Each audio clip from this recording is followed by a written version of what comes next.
Hi friends, எல்லோரும் எப்படி இருக்கீங்க? நல்லா இருப்பீங்க. பேசுங்கிறவங்களிலிருந்து உங்கள் நித்யா ராஜேந்திரன். ஃப்ரெண்ட்ஸ், நான் இப்போ உங்களுக்கு ஒரு பதிவு காட்டுறேன். இது நிறைய பேர்த்துக்கு தெரிஞ்சிருக்கும்னு நினைக்கிறேன். இவங்க யூடியூப்பில் நல்ல ஃபேமஸாக இருக்க ஒரு கப்பல் தான். இவங்களுடைய இந்த பதிவு பார்த்தப்போ எனக்கு நிறைய விஷயங்கள் இதை பற்றி பேசணும் அப்படின்னு தோணுதுனால இந்த பதிவை உங்களுக்கு காட்டுறேன். தயவு செஞ்சு வெளில போறியா? இன்னும் கல்யாணம் பண்ண பாரு.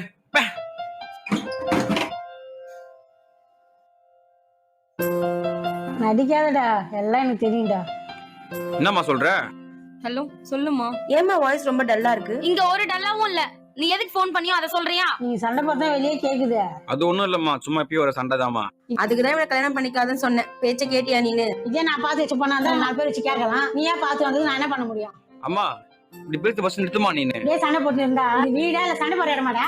என்ன தானே நினைச்சுக்கிறீங்க? உனக்கு கேட்டு போல உங்க அப்பா அம்மா எல்லாம் கூப்பிடு, உட்காந்து பேசலாம். அப்பா அனுப்புற வீட்டுக்கு வந்து சேரு. இங்க நடக்கிற சின்ன சின்ன விஷயத்துக்கு நான் சண்டை போட்டுட்டு வீட்டுக்கு வந்தேன்னு வச்சுக்கேன், அவள்தான் நான் லைஃப் லாங் வீட்லயே இருக்க வேண்டியதாமா. ஏன் உனக்கும் அப்பாவுக்கு சம்பந்தம் கிடையாதா? உனக்கு ஒரு வேலையே இல்லையாமா? இன்னும் கொஞ்ச நேரத்துல இப்படி இருந்தாலும் அவனே என்கிட்ட வந்து சாரி கேட்டுருவாமா. சரி, அவன் வந்துட்டான், நான் அப்புறம் பேசுறேன். பாய். சாரிடி நாய. சரிப்பா, மன்னிச்சிட்டேன். நீனே என்ன பண்ணிக்கிறது? நான் ஒண்ணு மன்னிச்சிட்டேன். ஃப்ரெண்ட்ஸ், இது பார்த்தீங்க இல்லையா? இது என்ன அப்படின்னு சொல்லி பார்த்தீங்கன்னா, ஒரு கணவன் மனைவி சந்தோஷமாக குடும்பம் நடத்திக்கிட்டு இருக்க ஒரு கணவன் மனைவி தான்.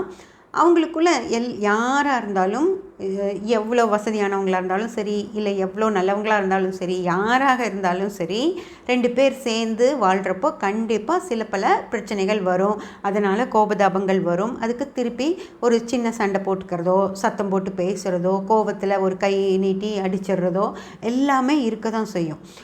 ஆனால் அது எல்லாத்தையுமே அந்த அந்த நிமிஷம் வரைக்கும் தான். ஒரு கோபம் வந்துச்சு, அந்த கோபம் போனதும் சரியாயிடணும். அதை அப்படியே ரொம்ப பெருசு பண்ணிவிட்டு, நீ இப்படி சொல்லிட்டே இல்லை, நீ இது சொன்னதை என்னால் ஏற்றுக்க முடியாது, நான் அப்படி பண்ணிட்டே இல்லை, நீ அதை அப்படி சொல்லியிருக்கக்கூடாது அப்படின்னு சொல்லி அந்த பிரச்சனையை பெருசு பண்ணிக்கிட்டே போகக்கூடாது. அந்த பிரச்சனையை இதோடு விட்டுறணும். எப்படி அவங்க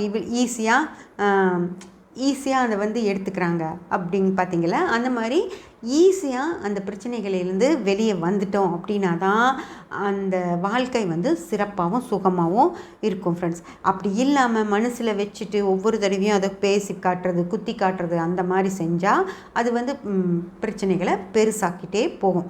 இப்போது இந்த மாதிரி யார் இருப்பாங்க? இந்த மாதிரி ஒரு பிரச்சனையை சாதாரணமாக ஒரு கொஞ்ச நேரம் கோபம் வருது. அந்த கோபத்தை கொஞ்ச நேரத்தில் அந்த கோபத்தை சரி பண்ணிவிட்டு திரும்பியும் சரியாகிறது யார்? எந்த மாதிரி பாவத்தொடர்புகள் அப்படின்னு சொல்லி பார்த்தீங்க அப்படின்னா, அதாவது லக்ன பாவமும் 7ஆம் பாவமும் ஃப்ரெண்ட்ஸ். அதாவது 7ஆம் பாவம் அப்படிங்கிறது தான் அது தன்னுடைய துணைவி அப்படின்னு சொல்கிறது. அதாவது கணவனாக இருந்தாலும் சரி, மனைவியாக இருந்தாலும் சரி, 7ஆம் பாவம் தான். ஒரு ஆண் ஜாதகத்தில் 7ஆம் பாவம் அப்படிங்கிறது மனைவி, ஒரு பெண் ஜாதகத்தில் 7ஆம் பாவம் அப்படிங்கிறது கணவர். ஓகேங்களா? அப்போது லக்னமும் 7ஆம் பாவமும் ஒற்றைப்படை தொடர்புகளோடு இருந்தது அப்படின்னா அவங்க இது மாதிரி தான் இருப்பாங்க. அதாவது ஒரு கோபம் வரும், அந்த 10 நிமிஷத்தில் அந்த கோபம் சரியாகி திரும்பியும் சரி பரவாயில்ல விடு அப்படின்னு சொல்லி ஏற்றுப்பாங்க. அதே போல் 5ஆம் பாவம் மிக சிறப்பாக இருக்கணும் ஃப்ரெண்ட்ஸ். அதாவது 5ஆம் பாவம் 5-11 அப்படின்னு தொடர்பில் இருக்குது அப்படின்னு வச்சுக்கோங்களேன். அவங்களும் அப்படி தான். ஒரு 5 நிமிஷம் கூட அந்த கோபம் தாங்காது.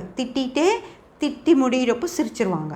அந்த மாதிரி அந்த அன்பு ரொம்ப ஒருத்தர் மேலே ஒருத்தர் ரொம்ப அன்போடு இருக்காங்க அப்படின்னா அவங்களுக்கு வாழ்க்கையில் பிரச்சனைகள் இல்லாமல் இருக்காது. பிரச்சனைகள் வரும், அந்த பிரச்சனைகள் ஒரு 10 நிமிஷத்தில் தீர்ந்து போயிடும் ஃப்ரெண்ட்ஸ். அந்த மாதிரி பிரச்சனைகள் இல்லாமல் இருக்கணும் அப்படின்னா 5ஆம் பாவமும் 5-11 அப்படிங்கிற தொடர்பில், லக்ன பாவமும் ஒற்றைப்படை தொடர்பில், 7ஆம் பாவமும் ஒற்றைப்படை தொடர்பில் இருக்கிற கணவன் மனைவி இந்த மாதிரி தான் இருப்பாங்க. அதே ஃப்ரெண்ட்ஸ், இந்த கோபத்தை இப்படி ஒரு சின்ன சண்டை நடக்குது அப்படின்னு வச்சுக்கோங்க. அந்த சண்டையை பேசி கோபப்படுத்தி திரும்பியும் குத்தி காட்டி அதை பெருசுப்படுத்தி அப்படியே கொஞ்சம் ரணகலமாக ஆக்கி வைக்கிறவங்க யாராக இருப்பாங்க அப்படின்னு பார்த்திங்கன்னா, லக்ன பாவத்தில் 2-8 அப்படிங்கிற தொடர்பு இருக்கும் ஃப்ரெண்ட்ஸ். அதே போல் 7ஆம் பாவத்தில் 2-8 அப்படின்னு ஒரு தொடர்பு இருக்கும். அவங்க தான் இந்த இந்த சண்டையை வந்து இப்படி பெருசாக்கிட்டே போவாங்க. நீ சொல்லிட்டல்ல அப்படின்னா, நீயும் தானே இப்படி சொன்ன, ஆமாம் நான் அப்படி தான் சொல்லுவேன், ஏன் நீ அதை சொன்னங்காட்டிக்கு தானே நான் இந்த மாதிரி சொன்னேன் அப்படின்னு சொல்லி மாற்றி மாற்றி 2 பேரும் பேசி பேசி அந்த அப்படியே ஒரு சின்ன புண்ணாக இருக்கும், அதை அப்படியே கீறி கீறி கீறி ரொம்ப பெருசுப்படுத்தி ஒரு மாதிரி பண்ணிவிட்டு அப்புறம் நான் உங்க கூட இருக்க மாட்டேன்னு சொல்லிட்டு போவாங்க, ஊருக்கு போவாங்க, அங்கே போய் இருப்பாங்க.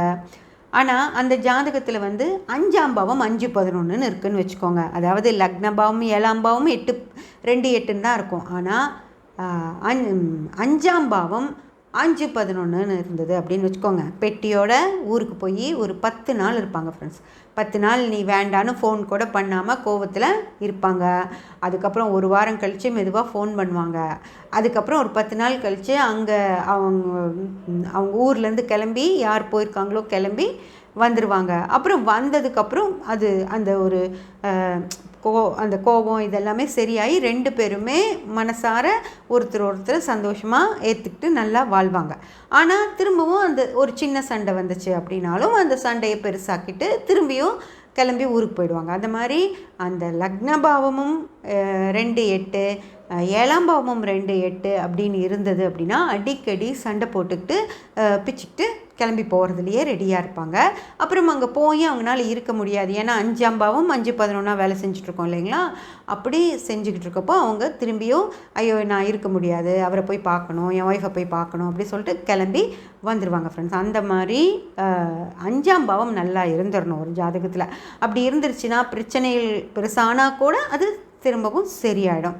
அதே போல் இந்த நேரத்தில் நடக்கிற தசா புத்திகள், இப்போது 5ஆம் பாவம் 5-11 லக்னபாவமும் 7ஆம் பாவமும் 2-8 இருக்குது அப்படின்னு வச்சுக்கோங்க. அந்த மாதிரி ஜாதகர்களுக்கு நடக்கிற தசா புத்திகள் 2-8 இருந்தது அப்படின்னு வச்சுக்கோங்களேன். இந்த 5ஆம் பாவத்தால் இவங்களை திருப்பி கொண்டு வர முடியாது. திரும்பவும் அந்த தசா புத்திகள் 2-8 பீரியட் முடிகிற வரைக்கும் அவங்க சண்டையை பெருசு பண்ணிக்கிட்டே இருப்பாங்க. அப்படி இல்லாமல் தசாபுத்திகள் 5-11 நடந்துருச்சு அப்படின்னு வச்சுக்கோங்களேன். அப்போது இந்த ஊருக்கு போகிறேன்னு கிளம்புவாங்க, பெட்டியெல்லாம் எடுத்துருவாங்க. ஆனாலும் மனசு கேட்காம தொலை நான் போகலை, ஆனால் நீ இப்படி பண்ணியிருக்கக்கூடாதுன்னு அந்த சண்டையை கொஞ்சம் கொஞ்சமாக கண்டினியூ பண்ணி அப்புறம் ஒரு 10 நாள் ஒரே வீட்டில் இருந்துட்டு டெய்லியும் சண்டையும் சச்சரவுமா அப்படியே அன்பும் கலந்து கடைசியில் ஒரு 10 நாள் கழித்து சரியாயிடுவாங்க. அந்த மாதிரி தசா புத்திகளும் இதுக்கு சில வேலைகளை செய்யும் ஃப்ரெண்ட்ஸ். ஓகே, இப்போது லக்னபாவமும் 7ஆம் பாவமும் 2-8 இருக்குது. அப்போது 5ஆம் பாவத்தில் 5-11 இல்லை, ஒரு 4-10 இருக்குது, இல்லை 2-8 இருக்குது அப்படின்னா அவங்களுக்கு வந்து இந்த சண்டைகள் தீரவே தீராது. ஏன்னா லக்னமும் சரி தொலைதுன்னு ஏற்றுக்கிற மனநிலைக்கு வராது, 7ஆம் பாவமும் விட்டு கொடுக்காது, 5ஆம் பாவத்தில் அன்பு இல்லை. அப்படிங்கிற பட்சத்தில் இது என்னாகும், பிரச்சனை பெருசாயிட்டு அந்த நேரத்தில் வந்து நல்ல தசாபுத்திகள் ஏதாவது ஒற்றைப்படை தசாபுத்திகள் நடந்துட்டு இருந்துச்சு அப்படின்னா கடைசிக்கு வீட்டுக்குள்ளேயாவது இருக்கும் அந்த சண்டை. இல்லை அந்த தசாபுத்திகளும் ஒத்துழைக்காமல் அதுவும் 2-8 அந்த மாதிரி கெட்ட 8-12 அப்படிங்கிற மாதிரி தசாபுத்திகள் நடந்துட்டு இருந்துச்சு அப்படின்னா இந்த சின்ன சண்டை அப்படிங்கிறது டைவர்ஸ் வரைக்கும் போகும் ஃப்ரெண்ட்ஸ். அதுக்கப்புறம் நீயா நானான்னு முட்டிட்டு நிற்பாங்க. 2 பேரும் யாருமே ஒத்து போகாமல் அவங்க டைவர்ஸ் பண்ணிவிட்டு பிரிஞ்சு போகிறதுக்கான வாய்ப்புகளும் இருக்குது. ஓகேங்களா. அதே போல் ஒரு கணவன் ஒரு மனைவி அப்படிங்கிறப்போ கணவரோட ஜாதகத்தில் லக்னபாவம் நல்லா இருக்குது, 7ஆம் பாவம் நல்லா இருக்குது, 5ஆம் பாவம் நல்லா இருக்குது, 3ஆம் பாவம் நல்லா இருக்குது, 9ஆம் பாவம் 11ஆம் பாவம் நல்லா இருக்குது, தசாபுத்திகள் எல்லாமே நல்லா இருக்குது அப்படின்னு வச்சுக்கோங்க.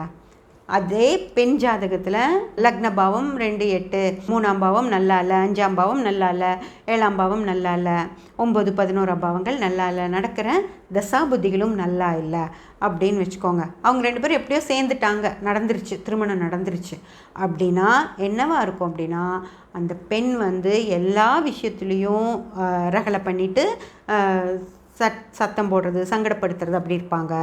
இந்த ஆண் வந்து எல்லா விஷயங்களையும் விட்டு கொடுத்து போவாங்க ஃப்ரெண்ட்ஸ். அவங்களுக்கு வந்து அவங்க மேலே முழுமையான அன்பு இருக்கும், காதல் இருக்கும், எல்லாமே இருக்கும். அவங்க வந்து சரி இவங்க இப்படி தான் இருப்பா, கொஞ்ச நாள் அவங்கள சமாளிக்கலாம் அப்படின்னு சொல்லி எவ்வளவு முடியுமோ அவ்வளவும் விட்டு கொடுத்து போவாங்க. ஆனால் இவங்க விட்டு கொடுத்து போக போக போக அந்த விஷயத்தில் அந்த பொண்ணு திரும்பியும் ஜாஸ்தியாகவே பண்ணிட்டு போவாங்க.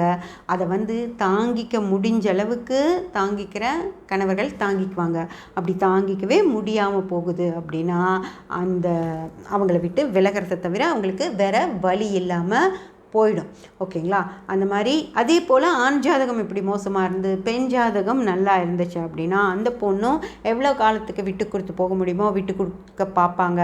அப்படி முடியவே முடியாது அப்படிங்கிற பட்சத்தில் வேறு வழி இல்லாமல் டைவர்ஸ்க்கு போய் நிற்கிற மாதிரி ஆகும் ஃப்ரெண்ட்ஸ். அது மாதிரி சில ஜாதகங்களை நம்ம இணைச்சி வைக்கிறப்போ அவங்க 2 பேர்த்துக்குமே எப்படி இருக்குது அப்படின்னு சொல்லி பார்த்து அதுக்கு தகுந்த மாதிரி இணைச்சி வச்சாதான் அவங்களால கொஞ்சம் அட்ஜஸ்ட் பண்ணி போக முடியுமோ தவிர மோசமான கிரகநிலைகள் பாவநிலைகள் தசாபுத்திகள் இருக்கிற மாதிரி ஜாதகர்களை இணைச்சி வச்சிட்டோம் அப்படின்னா அதுக்கப்புறம் அது டைவர்ஸில் போய் நிற்கிறதுக்கான வாய்ப்புகள் தான் அதிகமாக இருக்கும். அதனால் எவ்வளோ முடியுமோ அந்த அளவுக்கு விட்டு கொடுத்து போகணும். அதையும் நம்ம ஜாதகத்தில் சரியாக பார்க்க முடியும் ஃப்ரெண்ட்ஸ். அதுவும் கேபியில் மிக சுத்தமாக துல்லியமாக நம்ம பார்த்து சொல்ல முடியும். அதனால் கேபி படிக்கணும் அப்படின்னு நினச்சிங்கன்னா இந்த மாதிரி அவங்கவுங்க ஜாதகத்தில் அவங்கவுங்க சில விஷயங்களை தெரிஞ்சுக்கணும் அப்படின்னு நினச்சா கேபி படிக்கிறதுக்கு முயற்சி பண்ணுங்கள். துல்லியமாக உங்களோட ஜாதகத்தை பற்றி நீங்களே தெரிஞ்சுக்க முடியும் ஃப்ரெண்ட்ஸ். சப்ஸ்கிரைப் பண்ணி பெல் பட்டன் ப்ரெஸ் பண்ணி வச்சுக்கோங்க. அப்போ தான் நான் போடுற எல்லா பதிவுகளும் உங்களுக்கு கிடைக்கும். லைக் பண்ணி ஷேர் பண்ணி கமெண்ட் பண்ணிங்கன்னா எனக்கு சப்போர்ட்டிவாக இருக்கும். Thank you friends.